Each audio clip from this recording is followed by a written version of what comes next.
Hey, what's up, everybody? Welcome back to another Jay Hollingshed experience. Thank you for tuning in. I appreciate you as always. Today is episode 159 of 365, and this is my 7 Pillars of Mental Performance series. Thank you so much for tuning in. Today is actually Thursday, day 5 of the week, in which we will be discussing pillar number 5. Pillar number 5 is always imagery and visualization. Imagery and visualization. I appreciate my brother for tuning in already. Edward Martin, I see you tuning in, brother. I appreciate you. Now, for those that want to watch this episode in its entirety, my YouTube channel is available, and this episode will be loaded within 24 hours of this recording. Also, for those of you that are watching this on repeat, thank you. The repeat love is awesome. I want to reciprocate that and get that back to you as well. So God bless you. Now, going right into our topic for today, imagery and visualization. Today I'm going to come with a little bit different approach, okay? And it won't be as long as the usual video. It's a story.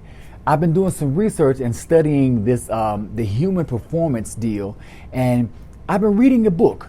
This book is called The Rise of Superman. It's by Stephen Kotler, and this book describes, it details the science of the ultimate human experience, and that helps me with my, in my interpreting the high performance mindset that I teach. So in this book, there's a story of a 5-year-old boy. His name is Philip Zimbardo.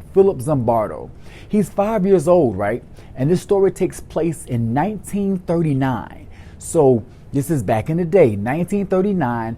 5-year-old Philip Zimbardo comes down with a serious case of the whooping cough and double pneumonia. So he's in a pretty bad spot. And back in those days, this was in New York City, by the way. So in New York, Philip's parents did not have the money to pay for regular hospital care. So they ended up placing Philip in the charity ward of Willard Parker Hospital, located in New York. Now, let me give you a little background on Willard Parker Hospital and their charity ward.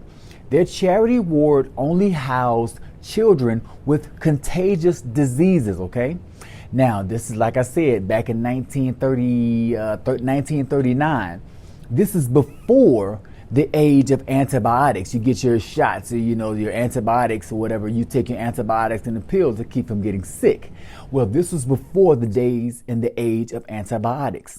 And now, back in 1939 at Willard Parker Hospital, only 63% of the children diagnosed with double pneumonia or whooping cough, only 63% actually survived.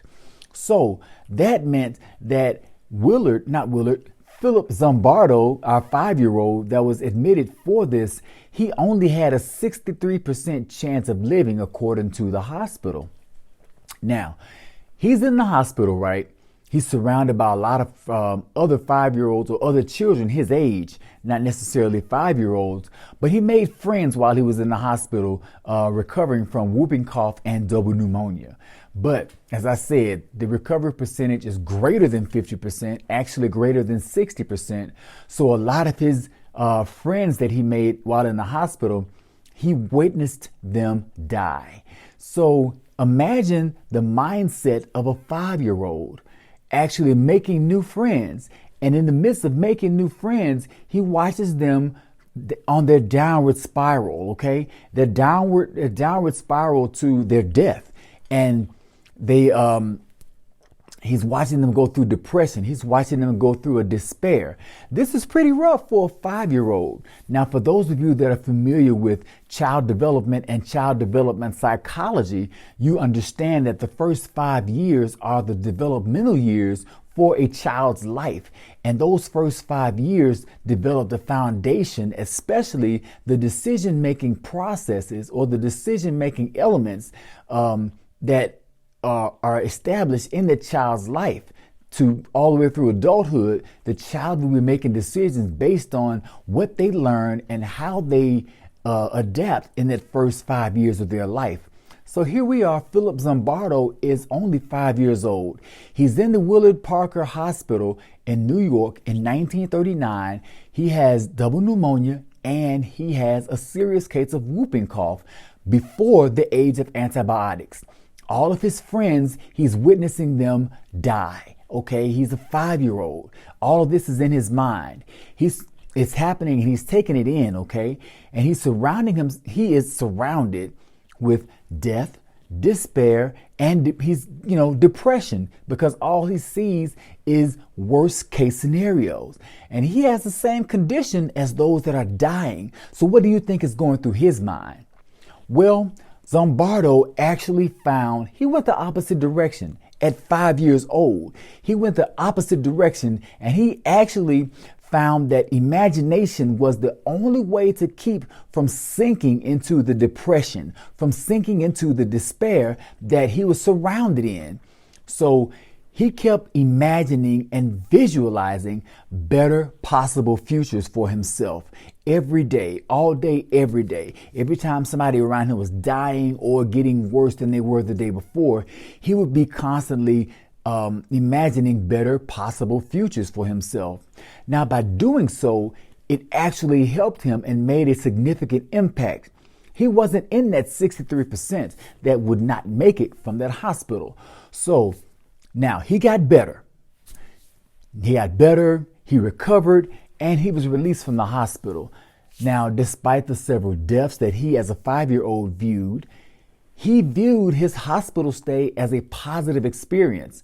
Why and how was he able to view his hospital stay as a positive experience as a 5-year-old surrounded by multiple deaths, multiple cases of depression, and an atmosphere of despair? How was he able to do this? Through imagery and visualization. Now, what we see in our minds, what we perceive, what we see is our reality, okay? We create our own reality based on our perception. Perception is reality. So he developed a resilience. He learned to be resilient to the depression and to the despair due to his imagery and visualization. Whether he was taught this, that we're not sure of. This happened in 1939. We just know of what happened and the outcome. What Philip Zimbardo did, he actually psychologically remodeled his bad experience by changing the perception due to using imagery and visualization. Now, for us today, whether we are athletes, entrepreneurs, we're in the business world, or as my friend Greg Oakhaven, he's tuning in along with my brother, my fellow firefighters, we are in areas where we are depressed. So we can get depressed. In fact, when I was in Memphis, I was on a CISD team, which stood for Critical Incident Stress Debriefing, where we talked to depressed firefighters that had to deal with traumatic experiences and deaths on the job. So let's take our own personal experiences. Let's use those and try to do what Philip did. Let's take Philip's example and use imagery and visualization and start imagining a better future. Start imagining better possible outcomes, because if it helped Philip and save his life as a 5-year-old, how many of us in our 30s, 40s, 50s, even 20s are not able to deal with some of the things that Philip dealt with at 5? We need to learn to be successful at doing this. And the only way to be successful at doing this is by practice. So every day, all day, every day, we're surrounded with enough bad situations. We're surrounded with enough negativity as it is.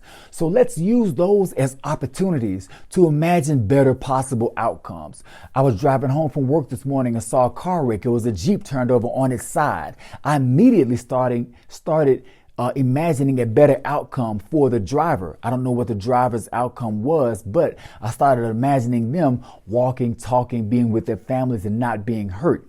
So as a high performance mindset coach, that's my recommendation to you. Start imagining better outcomes for yourself, for your job, for your career, for whatever predicament you find yourself in. Start doing that and doing that on a regular basis, and you will be well on your way to employing your high performance mindset. Thank you so much for tuning in. This has been episode 159 of 365. I am your personal high performance mindset coach and public speaker, Jay Hollingshed, wishing you to be well, be blessed, and as always, through love, be a blessing. God bless.